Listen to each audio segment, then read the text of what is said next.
Let's call to order this Shelton Metropolitan Park District meeting. Donna, will you do a roll call, please? Oh, she's not ready. Someone is talking to me. Oh, sorry. I wasn't even looking at that yet. Sorry. Are you ready for roll call, Mr. President? Yes. Thank you. Board Member Gutierrez. Here. Board Member Sherman. Here. President Onesco. Here. Board Clerk McDowell. Here. Board Member Schmidt. Here. Board Member Peterson. Here. And I don't see Board Member Bode.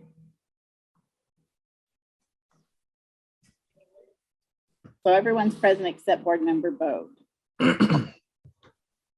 At this time, I'd like to remind the members of the public they can make comments during the public comment period, as well as any item listed on the business agenda or action agenda. When making a public comment, you will need to raise your hand electronically on the Zoom app, state your full name and whether you reside within the city limits, Mason County, or elsewhere. Option 1, join the Zoom meeting by clicking on the link that's displayed on the city's webpage. The link is listed on the agenda and minutes page under the tab that says more. Option 2, email City Manager Jeff Knighton. And option 3, call Jeff's office phone. Both the email address and phone number are displayed on the screen of Mason Web TV streaming video. All right. Donna, do we have anybody interested in making public comment tonight? No, we don't, Mr. President. All right. Has everyone had a chance to read the consent agenda? I guess. Is there a motion to approve the consent agenda as published? I move that we accept the consent agenda as published.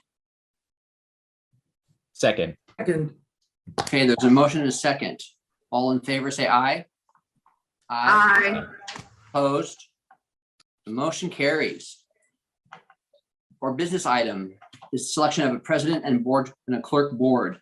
We will now select a president and board clerk. Do board members have nominations for president? Yes, Councilmember McDowell. I move that, or I elect, my choice is Miguel. Yes, Okay. Councilmember Miguel Okay. for president. My tongue's a little tied tonight. All right. Are there any other nominations on? Let's flip my screen here. No. Nomination on the floor is for Councilmember Gutierrez as president. All in favor, say aye. Aye. Aye. Opposed? Motion carries. I guess we should have asked you if you wanted it, Councilmember. But Mr. Thank President, you. I accept. Thank you, Councilmember McDowell. You're Thank you, welcome. Mr. Mayor. and Mr. President, you are now taking over the meeting. Thank you very much, Mr. Mayor. Are there any nominations for the clerk of the board? I nominate Councilmember McDowell. You didn't ask me, Eric. I didn't ask. You didn't ask him either. I'm teasing. Councilmember McDowell, do you accept this nomination? I accept the nomination. Thank you. Are there any other motions? Then I ask that all in favor for the clerk position to be held by Councilmember McDowell, please say aye. Aye. Aye. Those opposed? Motion carries. Catherine McDowell is the clerk of the Shelton Metropolitan Park Board.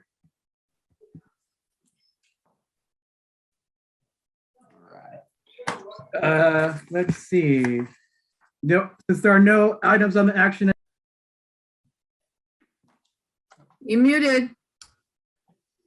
Since there are no items on the action agenda, we can move on to the administration report, and that will be presented by Community Development Director Mark Ziegler about Eagle Point.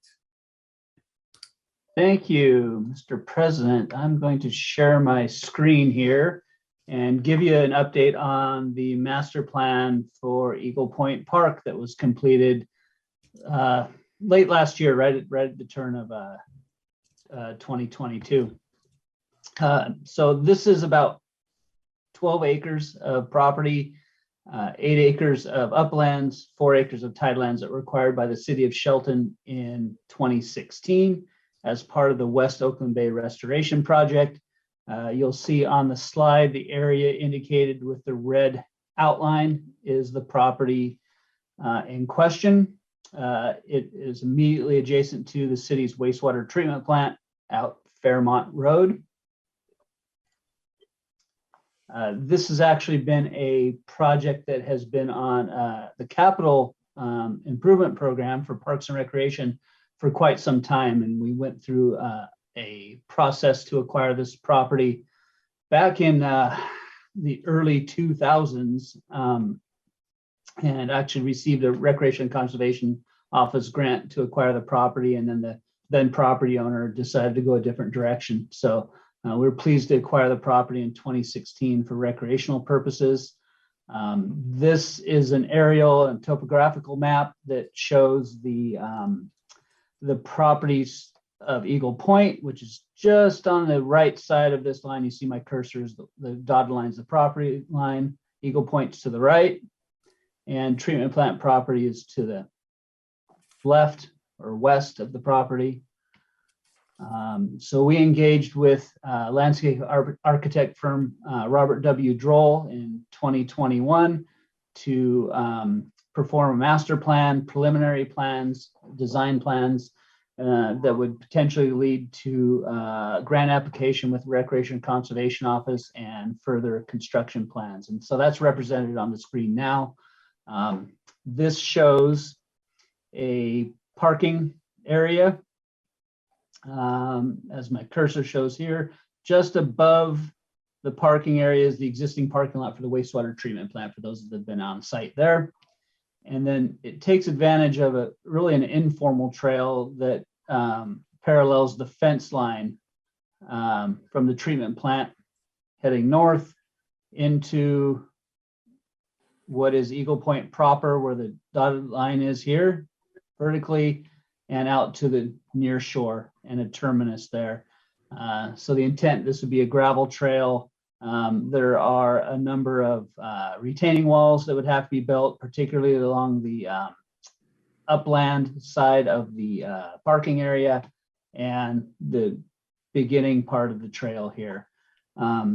We worked significantly with the sewer department and public works in order to find the best opportunity to provide access to this park. As I'll go back one slide, as this area near Fairmont Road and Walker Park Road, where it turns into Walker Park Road, is a significant wetland. And so the ability to provide parking in there, as well as the deed restrictions with the Recreation Conservation Office,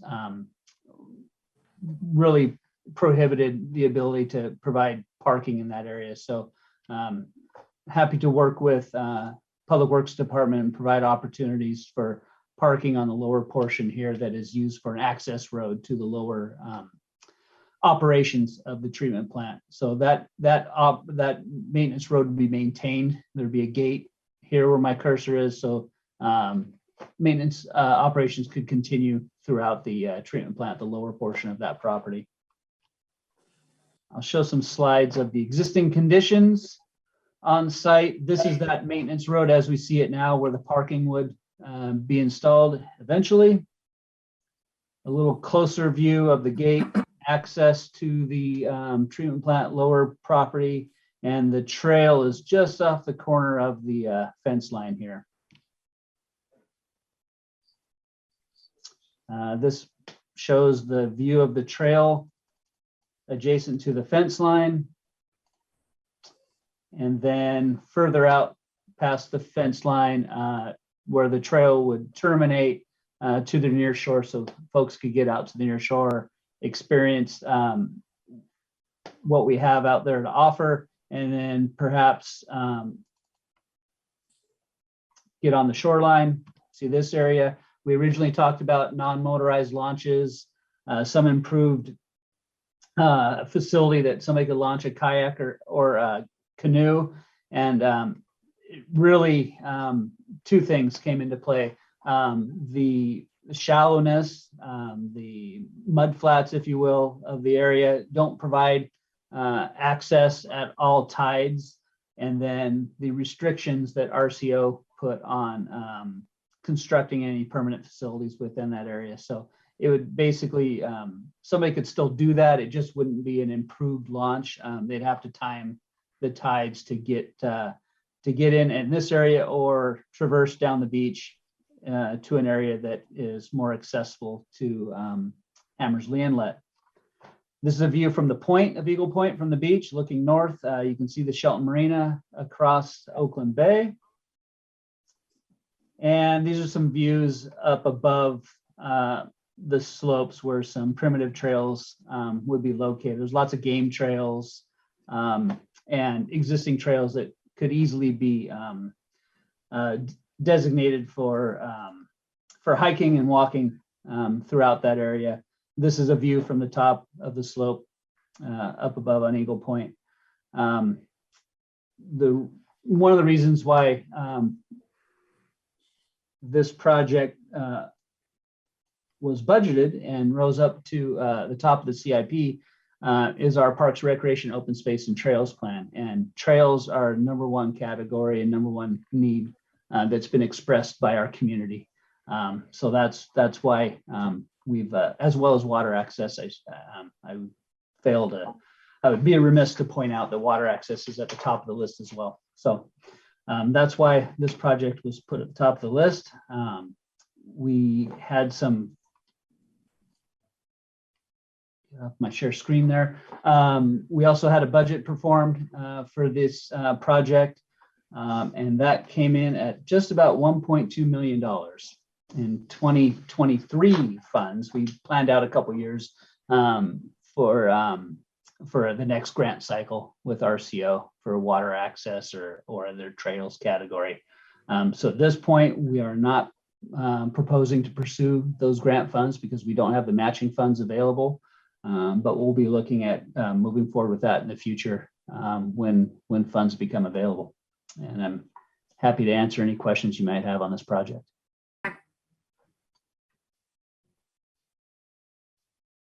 Councilmember McDowell? I have a question. Mark, where is the railroad tracks on this, in this prop?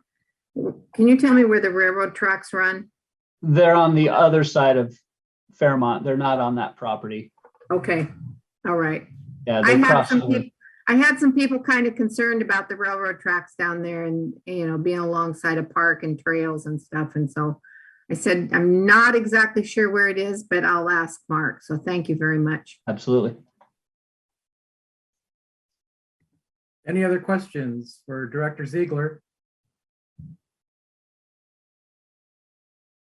Thank you, Director Ziegler. Thank you. Next item of business is the announcement of the next meeting of, anything, I just have a comment, sorry, comment for, for everybody. I attended for the first time the advisory boards, the park advisory board meeting last night, and I've wanted to do it for 2 years, but unfortunately COVID has restricted us from that. And I want to tell you that that board led by Mark put a lot of effort, talk, discussion into what they bring to us. And I think that's a really good board. And thank you, Mark, for leading that. 2 hours last night. So, but it was a great meeting and they really think about things. So it was a good meeting. thank you, Mr. Mayor. Are there any other comments or questions for Director Ziegler? Do. Oh. Does the rope Councilmember stay? Sherman. Does Councilmember the rope, Sherman. does the rope swing get to stay? No, not on city property. That's deemed a liability, so that's been removed. Once the city took ownership, that was an opportunistic rope swing probably from some of the kids in the neighborhood, but once the city has ownership of that, it certainly can be a liability to the city, so.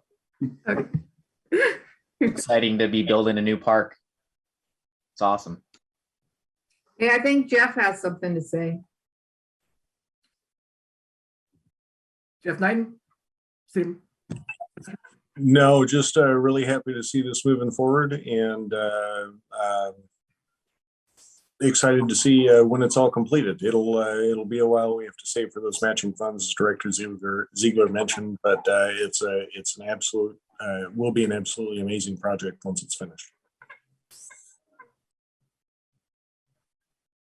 Anyone else? Thank you very much, Claire.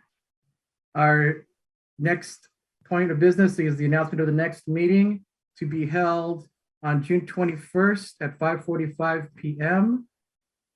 And this meeting is adjourned at, let me ask the clerk what time? 6 p.m.